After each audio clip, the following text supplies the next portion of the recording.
নমস্কার সুপ্রিয় দর্শক, আমি মিঠুন আর আপনাদের সবাইকে আরো একটা ভিডিওতে স্বাগত জানাই। তো আজকে আমি এই মুহূর্তে এসেছি বিলপার আপনজন ক্লাব। তো আপনজন ক্লাব এবার আপনাদের জন্য একদম খুব সুন্দর একটা থিম নিয়ে এসেছেন, যেটা উমেদ ভবন প্রসাদ। তো আমাদের শিলচরে এই প্রথম এইরকম পূজা হচ্ছে, আর আপনারা সবাই জানেন আপনজন ক্লাব হচ্ছে আমাদের শিলচরে সবচেয়ে বেস্ট পুজো করে থাকেন। তো এবারের যে থিম ওনারা নিয়ে এসেছেন সেটা হচ্ছে উমেদ ভবন প্রসাদ। তো আমি কমিটির লোকজনের সাথে কথা বলবো, এবং কি এবার ওনাদের পূজার বাজেট আছে বা এই মুহূর্তে আমাদের পূজার প্রিপারেশন কি চলছে সবগুলো ডিটেলস আমি আপনাদেরকে দেখাবো। আপনার সঙ্গে থাকবেন, আর ভিডিওটি ভালো লেগে থাকলে শেয়ার করে সবাইকে দেখা সুযোগ করে দেবেন। তো চলুন আর দেরি না করে আমরা ভিডিওটি শুরু করি। তো সুপ্রিয় দর্শক, আপনারা দেখছেন এই মুহূর্তে আপনজন ক্লাবের কাজ চলছে। উমেদ ভবন প্রসাদ, খুব সুন্দর একটা থিম এবার ওনারা নিয়ে এসেছেন, আপনারা দেখে বুঝতে পারছেন। তো বাকি ডিটেলসও আমি আপনাদেরকে দেখাবো। এই মুহূর্তে কাজ চলছে, আর এবারে রাস্তা হবে এই যে আপনারা দেখতে পাচ্ছেন, এন্ট্রি হবে এদিকে। আপনারা এদিকে যদি ঢুকতে চান তাহলে পুরো ভিতরের সবগুলা জিনিস আপনারা দেখতে পারবেন, এবং বিভিন্ন লাইটিং হয়ে থাকবে। আর এই দিক দিয়ে হবে এন্ট্রি। আর নমস্কার, এবং অ্যাডভান্স আপনাকে শুভ দুর্গাপূজার তৃতীয় শুভেচ্ছা। তো আপনজন ক্লাবে আপনারা এইবারে যে থিমটা নিয়ে এসেছেন, একটু থিমটা সম্বন্ধে আমাদেরকে বলবেন। ধন্যবাদ। এবারকার আমাদের আপনজন দুর্গাপূজা কমিটির অষ্টম বর্ষ পূর্তি উপলক্ষে আমাদের এবারকার থিম হচ্ছে, আমাদের প্রত্যেক বছরই একটু ভিন্ন রকমের থাকে, এবারও ব্যতিক্রম নয়, এবার একটু ভিন্ন রকমের। এবারকার থিম হচ্ছে রাজস্থানের উমেদ ভবন।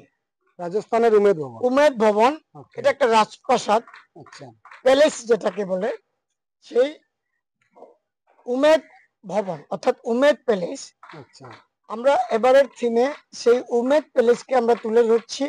আমাদের মুখ্য আকর্ষণ ডেকোরেশনের যে প্যান্ডেল ডেকোরেশনের থিমটা এবার সেটাই হচ্ছে।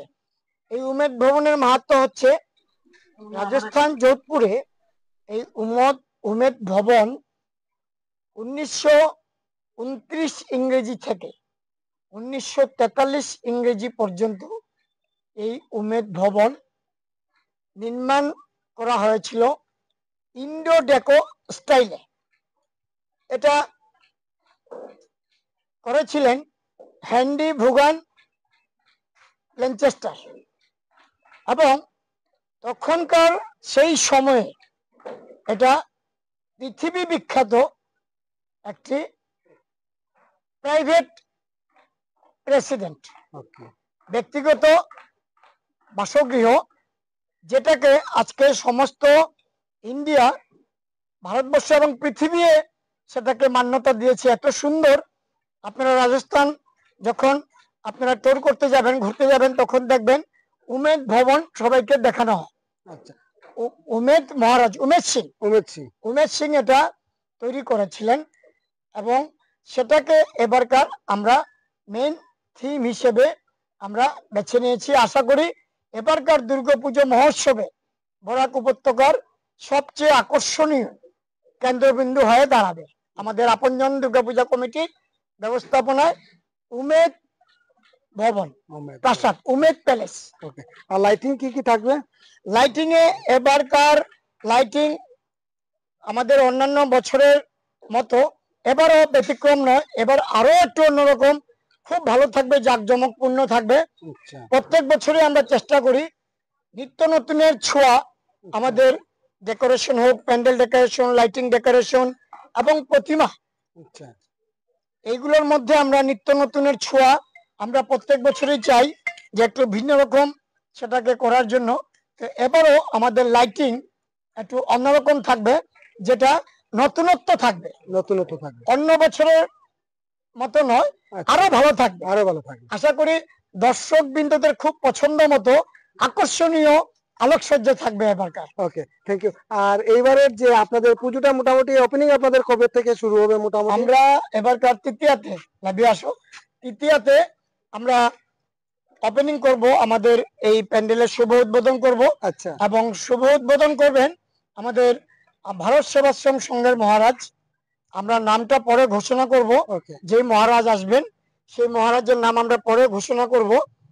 কিন্তু আমরা চাইবো, এবং আমরা তৈরি করে নিয়েছি প্রত্যেক বছরের মতো এবারও আমরা তৃতীয়াতে আমরা এই মণ্ডপের শুভ উদ্বোধন করব। মানে মণ্ডপ সবার জন্য খুলে দেওয়া হবে। ওকে ওকে, খুব ভালো। আশা করি এবারকার প্রত্যেকটা আইটেমই প্রত্যেক বছরের থেকেও একটু নতুনত্বের ছোঁয়া থাকবে এবং আকর্ষণীয় থাকবে এবং বরাক উপত্যকার দৃশ্যনীয় থাকবে। প্যান্ডেল বলুন, প্রতিমা বলুন, আলোকসজ্জা বলুন, সেটার মূল যেটা থাকবে সেটা দর্শক বিন্দুদের আকর্ষিত করার জন্য আমরা চাইছি আপনজন দুর্গাপূজা কমিটির পক্ষ থেকে সবাইকে সহযোগিতা করার জন্য। সবাই সহযোগিতা না থাকলে এত বড় বিগ বাজেটের এত বড় দুর্গাপুজো মহোৎসব সুন্দর ও সাফল্যমণ্ডিত করা যায় না। প্রত্যেক বছর আমাদেরকে যেভাবে দর্শক বৃন্দরা আমাদেরকে সহযোগিতা করে থাকেন, এবারও সবাই সহযোগিতা আমরা কামনা করি আপনজন দুর্গাপূজা কমিটির পক্ষ থেকে। তো আরো একটা কোয়েকশন আমি করছি, মোটামুটি এবারের বাজেট কত আছে আপনাদের?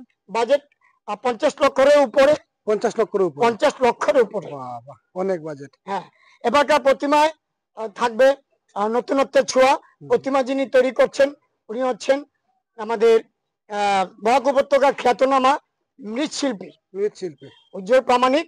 আচ্ছা। এবং যিনি প্যান্ডেল বানাবেন, প্যান্ডেলের দায়িত্বে আছেন উনি হচ্ছেন জয় দাস, এবং লাইটিং এর দায়িত্বে যিনি থাকবেন উনি হচ্ছেন অজিত দাস, এবং সার্ফিতে যিনি আছেন ওনার সঙ্গে আরেকজন আলোকসজ্জা থাকছেন, উনি হচ্ছেন গোপাল দাস। সব মিলিয়ে একটা খুব আকর্ষণীয় ব্যাপার হয়ে দাঁড়াবে এবার বরাক উপত্যকার মধ্যে। আশা করি এটা সবচেয়ে সুন্দর এবং দৃষ্টান্তমূলক একটা উপহার দেওয়ার জন্য দর্শক বৃন্দদের জন্য। উমেদ ভবন প্যালেসের এই প্রাসাদের উচ্চতা হচ্ছে 70 ফিট। 70 ফুট। আচ্ছা। এবং পাশে আছে চৌড়া ব্রেথ, সেটা হচ্ছে 220 ফুট। হ্যাঁ, এবং প্রতিমার উচ্চতা 16 ফুট 2 ইঞ্চি। 16 ফুট 2 ইঞ্চি প্রতিমা, তো অনেক বড়। ও আচ্ছা আচ্ছা, অনেক বড় প্রতিমা। সব মা দুর্গার কৃপা। আশা করি এবারকার পুজো খুব সুন্দর হবে। আমরা আপনজন দুর্গাপূজা কমিটি শঙ্কর দিঘির পাড় পদ্মনগর বিলপাড় এর পক্ষ থেকে বরাক উপত্যকার আপামর জনসাধারণকে জানাই আন্তরিক প্রীতি ও শুভেচ্ছা দুর্গাপূজা মহোৎসব উপলক্ষে। এবং তার সঙ্গে আমরা সবাইকে আমন্ত্রণ জানাচ্ছি, আপনারা সবাই আসুন আমাদের এবারকার এই দর্শনীয় অতি সুসজ্জিত আলোকসজ্জা, সুসজ্জিত প্যান্ডেল এবং প্রতিমা আপনারা দর্শন করুন। আপনারা আসুন, এবং আমরা আপনাদের সহযোগিতা ছাড়া কিছুই করতে পারবো না। আপনাদের সহযোগিতা না থাকলে সেটা এত বড় একটা আমাদের যে আয়োজন, সেই আয়োজন অসম্পূর্ণ থাকবে। তাই আমরা সবাইকে আমন্ত্রণ জানাচ্ছি, আপনারা সবাই আসবেন, আমাদের এই দুর্গাপুজো দর্শন করবেন। লাইটিং, প্যান্ডেল, আলোকসজ্জা যা যা আছে, আলোকসজ্জাই লাইটিং যা যা আছে সবকিছু দর্শন করবেন।